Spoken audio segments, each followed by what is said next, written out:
Ladies and gentlemen, there is a general agreement in the Republic of Kenya that William Ruto's government is actually the easiest to remove via the ballot in 2027 in case the elections will be free and fair. The only worry Kenyans have is whether there can ever be a free and fair election in the Republic of Kenya. Most Kenyans believe that Ruto is easy to remove because of 4 reasons.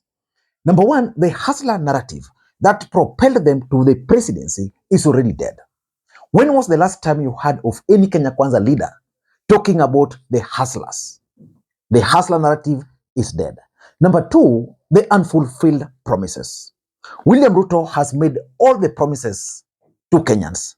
I doubt if there's any other single promise that is still left for William Ruto to make to Kenyans. As a matter of fact, William Ruto projected himself as the magic who was going to solve all Kenyans' problems.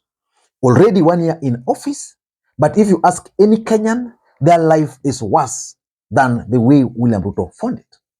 Number three, there is no Raila and Uhuru to blame. As a matter of fact, William Ruto really capitalized on the handshake to blame Raila and Uhuru for the problems that Kenyans faced. For example, when Uhuru Kenyatta was the president in his second term, there was COVID. The entire world was shut down for almost over 1 year. William Ruto blamed that on Uhuru and Raila. And of course, you also remember there was the Ukraine-Russia war that affected Kenyans in a very big way. Again, William Ruto was very clear that it had nothing to do with the state of economy at that time. So this time around, he's the president, Uhuru is not there, Raila is not there.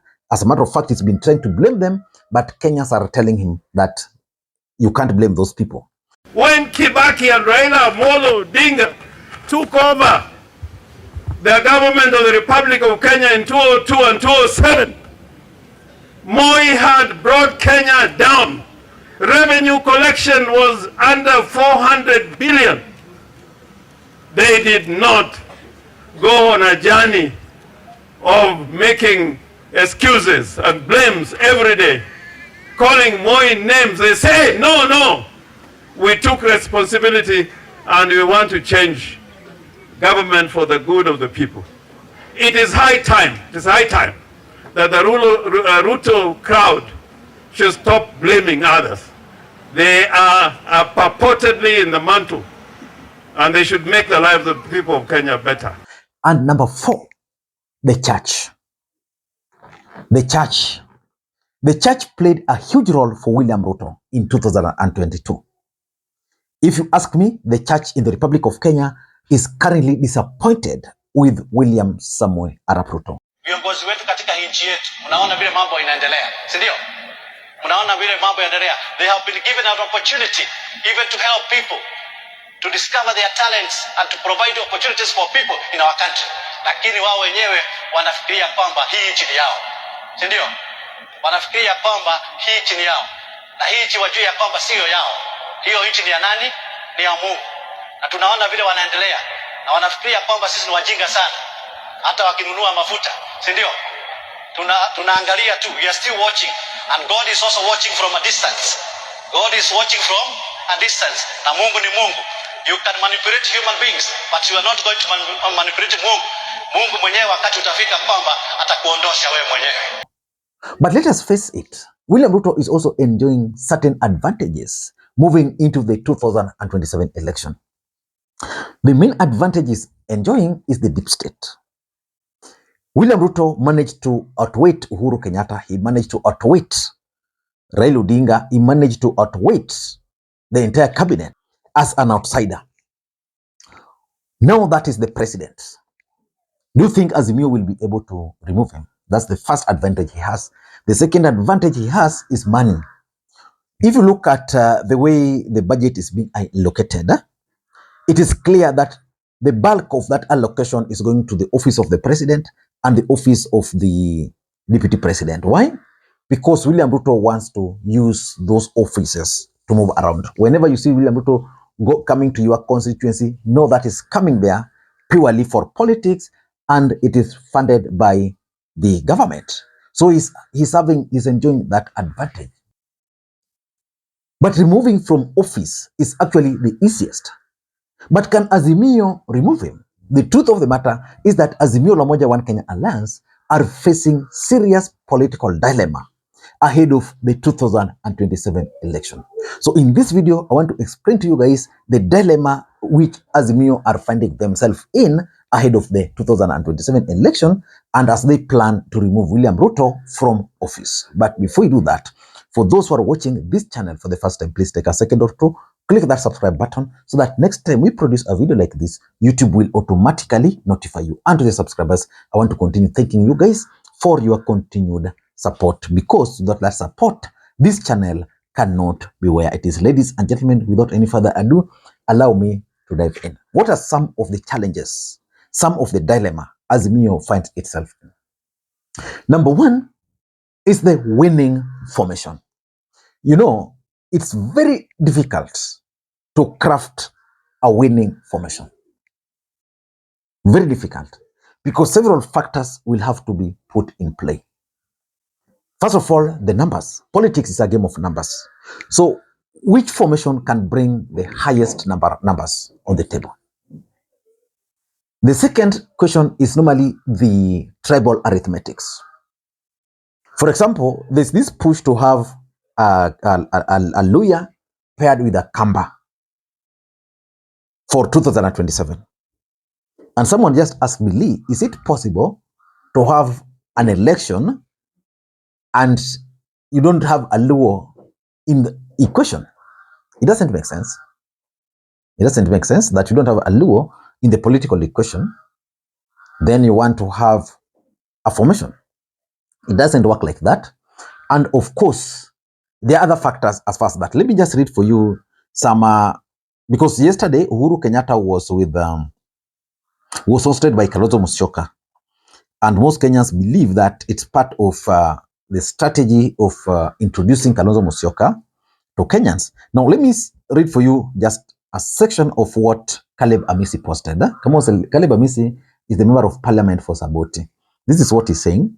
Dear my good friend Kalonzo, parading again a person who could not deliver the presidency is the straw that will break the camel's back on my support for you. This man Uhunye never delivered BBI, which meant so much for the people of Central Region more than any other region. He could not deliver a mere Kiamba constituency. That's very interesting. He left his DP run away with the entire deep state system to the detriment of Raila Odinga, and you still believe he holds some miracles. Bwana, wacheni hii ufala. The much the man can give you is resources, and close him up until when safely at status. You bring Uhuru to the campaign trail, you are resurrecting UDA propaganda machinery that had been swallowed by the citizens' fury. That statement makes a lot of sense, and it's part of the dilemma that Azimio finds himself in. Because someone like Kalonzo Musyoka, he needs Uhuru support, he needs Raila Odinga support, but when you bring Uhuru to the front, then you give Kenya Kwanza propaganda, and that's why from tomorrow you'll start hearing Kenya Kwanza attacking Uhuru Kenyatta. So crafting a winning formula is one of the biggest dilemma for Azimio. Number two is the system. The system is now under Ruto. Can Azimio La Umoja One Kenya Alliance beat that system? The system is what will ensure that there is perceived free and fair election. You see, for example, William Ruto today regards Wafula Chebukati as a hero in the Republic of Kenya. This is a man who conducted not one election, he conducted two elections. The first election he conducted was actually nullified by Supreme Court. It was clear that the elections were never free and fair. In the last election alone, nobody is asking Wafula Chebukati why he allowed two forms into the country and who paid for the second form. Yeah? So which begs the question that next time we are procuring for the forms, then Kenya should actually be paying a half of what they used in the last election. So let us face the reality. The fact that Azimio are not with the system is a big challenge. How can they beat that system? The biggest question. Because William Ruto is determined. And I don't see how William Ruto will easily allow IBC to declare, let's say Kalonzo Musyoka or Raila Odinga for that matter, as the president-elect while he's watching. That can never happen. It will not happen. So that's the biggest challenge, which means they'll have to unleash serious citizen revolt against Ruto. The third challenge is generally the ODM equation. The ODM equation. Now, this comes in this form. Assuming today Raila Odinga says, okay, for me, I'm not going to run for the presidency. How will the ODM support base react? Will they embrace the new candidate? And do you think ODM can agree to support, say, Martha Karua or Kalonzo Musyoka for the presidency? Yet they get nothing. What about their supporters? Will they automatically shift? So that is the biggest challenge in Azimio, the ODM factors. Because there's no way you can ignore ODM factor in Azimio. No way. Number 4 is communication strategy. One of the biggest challenges Azimio are facing is communication. I think because unlike NASA, which had a secretariat, Azimio, I don't think they have a secretariat. When there was NASA, there was the NASA CEO who was Norman Magaya sitting in an office, and then they have their team seconded by Kalonzo, Weta, Mudavadi at that time, who was sitting at Capitol Hill office. Do we have that kind of arrangement in Azimio? I doubt if Azimio has a secretariat. Otherwise, we'd be hearing of Azimio Chief Executive Officer. What we are hearing of is Wiper there, ODM here, na Kenya there.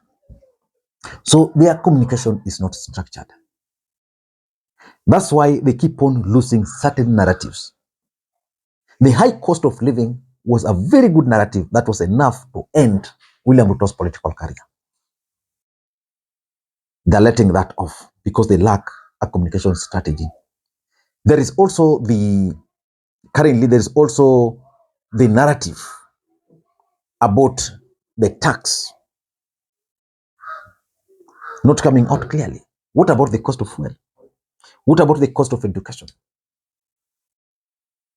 So unless or until Azimio will come up with a communication strategy, and that strategy is not confined to the secretariat, it should come down to even the messaging, what the members of parliament are telling the rest, their voters down there, what the MCs are telling their people there. When they go to church, what are they telling Kenyans?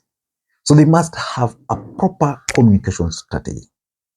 And I don't think that will be achieved easily. The fifth dilemma they are facing is the shifting political alliance. You see, power always attracts. William Ruto is today in power. And because William Ruto is in power, majority of Azimio are attracted to that side.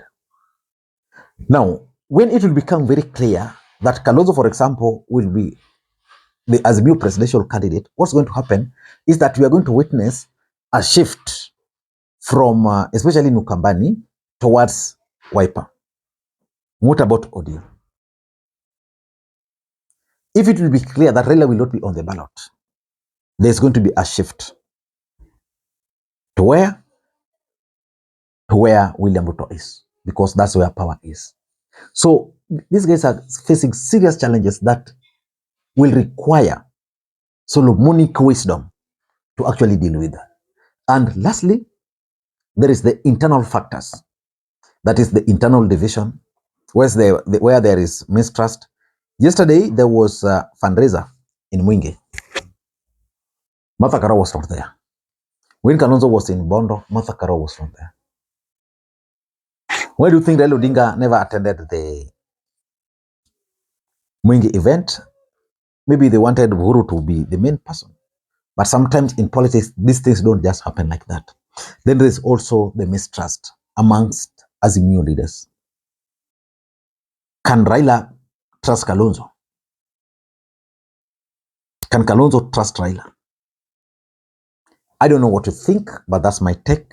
Until next time, this is Lee Makwiny. But until Azimio will address those dilemmas, those challenges, their bid for 2027 should be deferred.